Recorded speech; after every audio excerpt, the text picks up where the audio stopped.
Hello friends, I am Sadrugan. Welcome to Mathiteria. Today I will discuss about light, जिसको हिंदी में हम लोग प्रकाश कहते हैं। कुछ दोस्तों का डिमांड था कि हिंदी में लेक्चर बना के डालिए साइंस का, ताकि हम लोग जो हिंदी मीडियम वाले बच्चे हैं उनको साइंस का जो पॉलिटेक्निक का तैयारी है वो अच्छे तरीके से कर सके। और देखिए दोस्तों, इसमें क्या है कि जो हम लोग लाइट पढ़ रहे हैं ये हर जगह काम आएगा, चाहे वो एसएससी की तैयारी हो, चाहे पॉलिटेक्निक का तैयारी हो, या 10th का 9th का जो बच्चे हैं वो भी देख सकते हैं इसको और पढ़ सकते हैं। तो आइए हम लोग स्टार्ट करते हैं लाइट के बारे में और देखते हैं प्रकाश क्या होता है। तो प्रकाश यह एक प्रकार का माध्यम है जिसके सहारे आंख वाले लोग किसी वस्तु को देख सकते हैं। जैसे आइए हम लोग समझते हैं किस प्रकार से इसको हम लोग डिफाइन करेंगे। जैसे हम लोग पास देखिए ये एक सन है, ठीक है, ये सन है। सन के लाइट जब किसी व्यक्ति के आंख पे पड़ता है, ठीक है, किसी व्यक्ति के आंख पे पड़ता है, मान लीजिए यहाँ आंख है और इस पे पड़ता है, तो उस लाइट के वजह से उसको एक रोशनी मिलता है और किसी वस्तु को वो देख पाता है। ठीक है दोस्त, तो इस तरीके से हम लोग बोलते हैं कि प्रकाश एक प्रकार का माध्यम है जिसके सहारे आंख वाले लोग किसी वस्तु को देख सकते हैं। अब देखिए दोस्त, जिसके पास आंख ही नहीं है तो उसके लिए लाइट हो या ना हो कोई फर्क नहीं पड़ता है, क्यों कि वो वस्तु को देख ही नहीं पाएगा। और जिसके पास जिसके पास आंख है दोस्त, तो उसको क्या करना है कि लाइट चाहिए, क्योंकि आप अंधेरा में अगर किसी वैसे रूम में जाइए जहां बिल्कुल लाइट ना हो तो आप किसी वस्तु को नहीं देख पाइएगा। तो ये बहुत अच्छा एग्जाम्पल है कि हम लोग प्रकाश को समझ सके, लाइट को समझ सके कि कितना इम्पोर्टेंट है किसी वस्तु को देखने में। तो ये इसका परिभाषा हुआ। आइए इसका नेचर क्या होता है, इसका प्रकृति क्या होता है लाइट का, वो समझते हैं। तो दोस्तों देखिए, यह एक दोहरी प्राकृतिक तरंग वाला कण होता है। इसको बोला गया dual nature of light. Light का होता है जो डुअल नेचर होता है। कैसे? एक तो इसको बोलते हैं कि कुछ घटनाओं में इसको बोला जाता है कि वेव है, जिसको हिंदी में तरंग बोलते हैं, और कुछ घटनाओं में इसको बोला गया कण है। कण मतलब फोटोन भी बोल सकते हैं। जैसे कि लाइट, आपके रूम में लाइट जो जलता है उसमें क्या है, वो एक कंटिन्यूअस फिनोमेना नहीं है, वो क्या है कि डिसकंटिन्यूअस फेनोमेना है, लेकिन ये बहुत छोटा टाइम के लिए डिसकंटिन्यूअस फेनोमेना है। डिसकंटिन्यूअस फेनोमेना कहने का मतलब कि जो लाइट है वो कंटिन्यूअस फ्लो नहीं करता है, रुक रुक के फ्लो करता है, एक अलग अलग पॉइंट के जैसे वो क्या करता है, फ्लो करता है, जिसको उस पॉइंट को हम लोग बोलते हैं फोटोन। उस एनर्जी को बोलते हैं फोटोन, जो कि हमारे बल्ब से या ट्यूबलाइट से निकलता है या सन से निकलता है। ठीक है, तो आई थिंक दोस्तों ये समझ में आया होगा कि किस तरह से प्रकाश का डुअल नेचर होता है। आइए आगे हम लोग देखते हैं कि प्रकाश की चाल के बारे में थोड़ा सा समझ लेते हैं। जैसे कि स्पीड ऑफ लाइट, इसके बारे में देखते हैं। तो पहला स्टेटमेंट है प्रकाश की चाल यानी वेग सबसे अधिक निर्वात में होती है। अब देखिए ये निर्वात क्या होता है, जो ये निर्वात होता है इसको बोलते हैं वैक्यूम इंग्लिश में। ठीक है, इसमें इस लाइट का जो वेलोसिटी होता है सबसे ज्यादा होता है। इसे वैक्यूम में कोई प्रकार का मटेरियल, कोई प्रकार का आपको एसेंस नहीं होता है, उसको बोलते हैं वैक्यूम। ठीक है, जैसे रूम है, रूम में एयर भरा रहता है और एयर को भी हम लोग रिमूव कर दे तो ये रूम और कहीं से कुछ एक पॉइंट भी बाहर आने जाने लायक छेद न हो, तो इस रूम को हम लोग क्या बोल सकते हैं, वैक्यूम बोल सकते हैं, निर्वात बोल सकते हैं। तो उस निर्वात में जो लाइट का वेलोसिटी होता है, प्रकाश का चाल होता है, वो सबसे ज्यादा होता है। कितना होता है दोस्त? तो देखिए जो ये निर्वात में जो लाइट होता है, ये लाइट का जो चाल होता है वैक्यूम में 3 × 10⁸ मीटर पर सेकंड होता है। ठीक है दोस्त, उसके बाद प्रकाश को सूर्य से पृथ्वी तक जो लाइट होता है वो सूर्य से निकलता है और पृथ्वी तक आने में उसको कितना टाइम लगता है। ये बहुत इंपॉर्टेंट क्वेश्चन है दोस्त, क्योंकि ये बहुत सारे एग्जाम में पूछा जाता है। तो इसको लगता है 8 मिनट 18 सेकेंड। और केवल सेकंड में देखें तो 499 सेकंड यानी 499 सेकंड लगता है। आइए अब हम लोग देखते हैं कि चंद्रमा से जो प्रकाश, सूर्य का प्रकाश चंद्रमा पे पड़ता है और चंद्रमा पर पड़ने के बाद परावर्तन होता है प्रकाश का और वो प्रकाश पृथ्वी पर पहुंचता है। तो उसको पृथ्वी पर पहुंचने में कितना टाइम लगता है? सिंपली कहा जाए तो चंद्रमा से प्रकाश पृथ्वी पर पहुंचने में कितना टाइम लगता है प्रकाश को? तो 1.28 सेकंड लगता है। इतना कम टाइम लगता है। ठीक है दोस्त, कितना टाइम लगता है? 1.28 सेकंड लगता है। ठीक, उसके बाद है थर्ड पॉइंट, समांग माध्यमों में प्रकाश की किरणें सरल रेखाओं में चलती है। अब देखिए समांग के मतलब यहाँ पे समझना है कि घनत्व हर भाग में बराबर हो। जैसे एक माध्यम समझते हैं, एक माध्यम है, एक मीडियम है इंग्लिश में बोला जाए, तो उस मीडियम का जो डेंसिटी होगा वो हर उसका एक पार्ट पे इक्वल होगा। तो उसको हम लोग क्या बोलेंगे हिंदी में? समांग बोलेंगे कि घनत्व उसका जो हर भाग में बराबर होगा उसको समांग माध्यम बोलते हैं। तो इस माध्यम में क्या होता है कि जो किरणें होती है, जो प्रकाश के किरणें होती है वो सरल रेखाओं में चलती है। सरल रेखा मतलब कि स्ट्रेट लाइन में चलती है। ठीक है दोस्त, न्यूटन ने क्या कहा है प्रकाश के बारे में कि श्वेत प्रकाश होता है वो सभी रंगों के प्रकाश से मिलकर बनता है। श्वेत प्रकाश सभी रंगों के प्रकाश से मिलकर बनता है।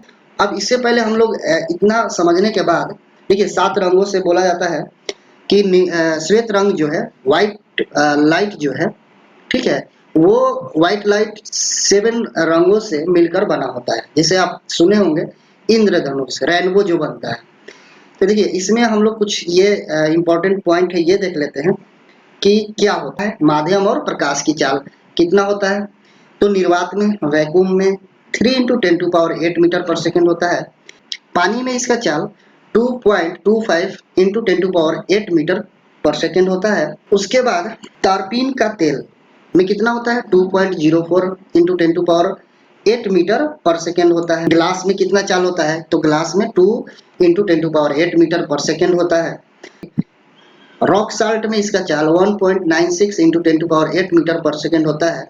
नाइलॉन में इसका जो वेलोसिटी होता है वो होता है 1.96 × 10⁸ मीटर पर सेकेंड। ठीक है दोस्त, तो अब देखिए आइए आगे हम लोग बढ़ते हैं। इतना आई होप आपको इतना समझ में आ गया होगा कि क्या होता है। उसके बाद जो प्रकाश का आवर्धन होता है, मैग्निफिकेशन इंग्लिश में इसको बोलते हैं, वो होता है जब भी कोई प्रतिबिंब बनता है तो प्रतिबिंब का ऊंचाई डिवाइडेड बाई बीम, यानी जो वस्तु होता है ओरिजिनल, उसकी ऊंचाई का रेशियो जो होता है वो आवर्धन बोलते हैं, उसको मैग्निफिकेशन बोलते हैं।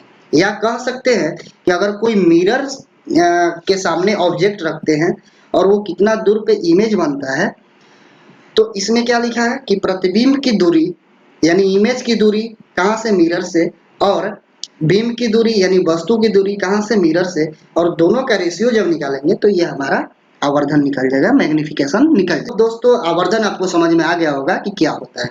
अब देखिए आगे हम लोग कॉन्सेप्ट समझते हैं वो किस तरीके से लगता है, जिसको हम लोग बोलते हैं सूर्य ग्रहण, चंद्र ग्रहण। ठीक है, तो इस दोनों को कॉन्सेप्ट का हम लोग समझेंगे कि किस तरीके से लगता है। तो आइए दोस्तों हम लोग देखते हैं। जैसे कि ये हम लोग के पास जो है ये सूर्य ग्रहण है। अब देखिए इसमें क्या है कि सूर्य ग्रहण किस तरीके से लगता है और कब बोलेंगे कि ये सूर्य ग्रहण लगा? जब सूर्य तथा पृथ्वी के बीच में चंद्रमा आता है, सूर्य तथा पृथ्वी के बीच में चंद्रमा आता है तो चंद्रमा की छाया पृथ्वी पर पड़ती है और उस भाग में सूर्य नहीं दिखाई पड़ता है। इसे ही सूर्य ग्रहण कहते हैं। जब सूर्य तथा पृथ्वी के बीच चंद्रमा आता है तो चंद्रमा की छाया पृथ्वी पर पड़ती है और उस भाग में सूर्य दिखाई नहीं पड़ता है, इसे ही सूर्य ग्रहण कहते हैं। ऐसी स्थिति किस दिन होता है? अमावस्या के दिन होता है। ऐसी स्थिति किस दिन होता है? अमावस्या के दिन होता है। ठीक है दोस्त, तो ये होता है आपका सोलर इक्लिप्स यानी सूर्य ग्रहण।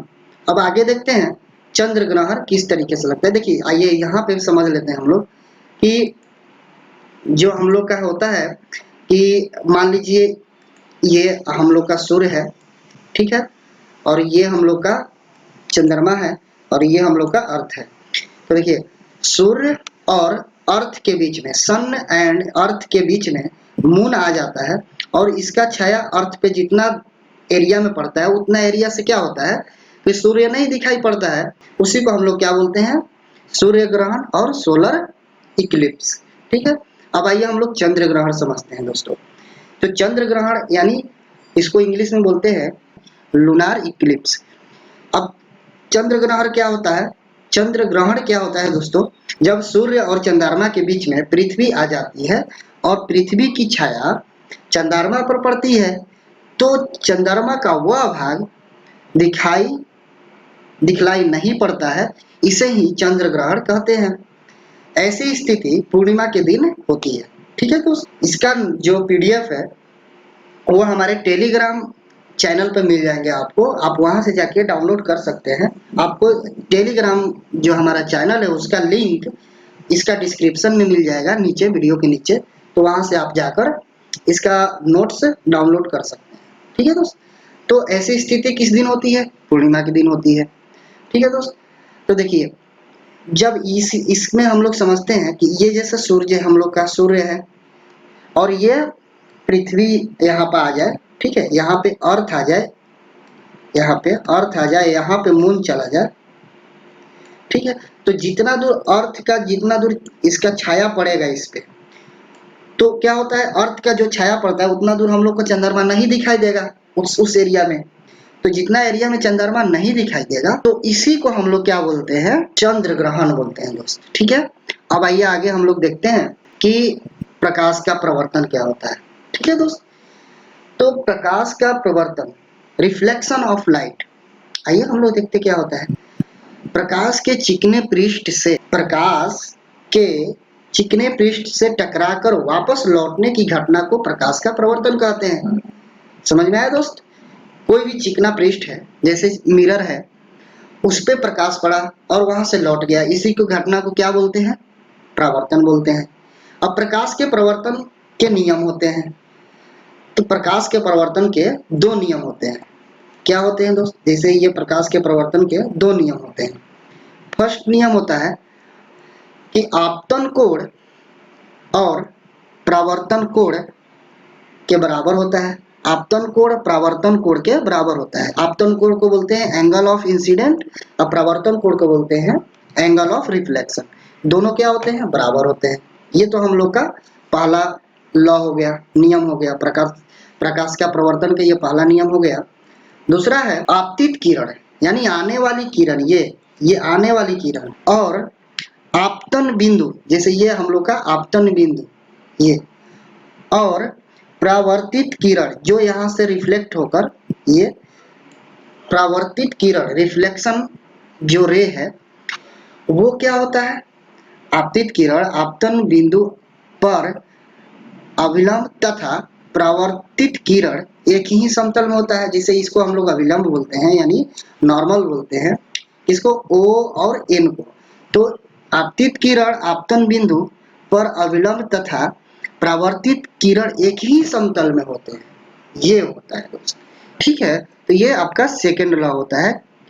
ठीक है, दो नियम होते हैं, तो पहला नियम था ये आपतन कोण और परावर्तन कोण बराबर होते हैं, और दूसरा नियम है आपतित किरण आपतन बिंदु पर अभिलंब तथा परावर्तित किरण एक ही प्लेन में होते हैं, यानी एक ही समतल में होते हैं।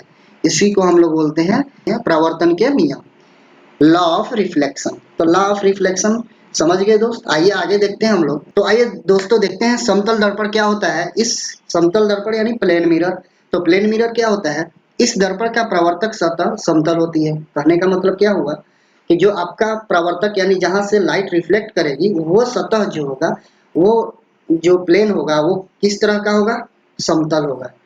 ठीक है, समतल का मतलब प्लेन होगा। ठीक है दोस्त, इसमें शीशे की एक ओर धातु की पतली परत चढ़ी होती है, और वो धातु कौन कौन सा होता है, चांदी या पारा, दोनों में से कोई होता है। तो आपको समतल दर्पण समझ में आ गया। आइए देखते हैं समतल दर्पण में प्रतिबिंब की स्थिति, यानी the position of image in plane mirror. समतल दर्पण में प्रतिबिंब की स्थिति किस तरह की होती है? तो समतल दर्पण में किसी वस्तु का प्रतिबिंब दर्पण के पीछे उतना ही दूरी पर बनती है जितनी दूरी पर वस्तु दर्पण के आगे रखी होती है। देखिए, इसमें क्या होता है कि जितना दूर पे आप वस्तु को रखिएगा मिरर के सामने, प्लेन मिरर के सामने, उतना ही दूरी पर उसका इमेज बनेगा। यही इसका पोजीशन होता है, किसका? इमेज का, प्रतिबिंब का। और इसका देखिए प्रतिबिंब किस प्रकार का होता है? प्रतिबिंब का जो नेचर होता है वो काल्पनिक होता है और जो वस्तु होता है उसके बराबर होता है, ठीक है, और उल्टा होता है, लेटरल इनवर्स बनता है, ठीक है।